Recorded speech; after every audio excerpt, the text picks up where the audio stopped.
Polar bears hunt seals from sea ice, but could drown if forced to swim long distances in open water. Satellite photos released by America's space agency, NASA, illustrate the daunting threat to such bears. This image shows the minimum of Arctic sea ice in 1979. Here is the record minimum set on September 16th of this year. The shrinkage is equivalent to an area greater than Texas, an impossible distance for even the mightiest polar bear. Scientists say fossil fuels are increasing carbon emissions in the atmosphere.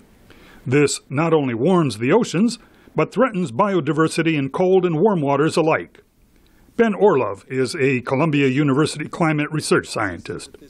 As we increase the carbon dioxide in the atmosphere, a high proportion, about 40% of that, goes back into the ocean, and so it's increasing the acid content in the ocean, and that's threatening coral reefs. Orlov notes that the demise of coral reefs, in turn, threatens fisheries around them. Scientists at a recent symposium at Columbia University's Earth Institute said less ice is likely to draw some shipping away from the Panama Canal. This is because a northern route, though still hazardous, reduces the distance between Europe and Asia by about 6,500 kilometers.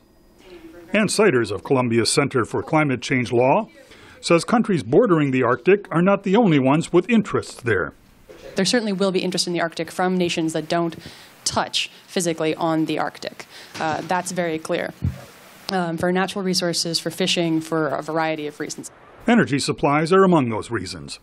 Siders says China and Japan are seeking influence, so far unsuccessfully, in the Arctic Council, an international forum of 8 countries that border the Arctic.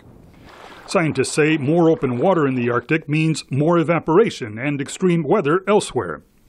The Earth Institute's Peter Schlosser adds that warmer water around Greenland could melt some of the island's glaciers to the detriment of low-lying areas everywhere. They are impacting sea level, for example. So if you look at the tropical Pacific and island nations there, they experience sea level rise, and their existence is actually threatened by that. The Arctic is far from most of the world's population.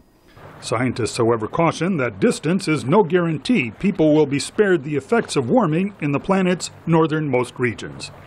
Peter Fedynsky, VOA News, New York.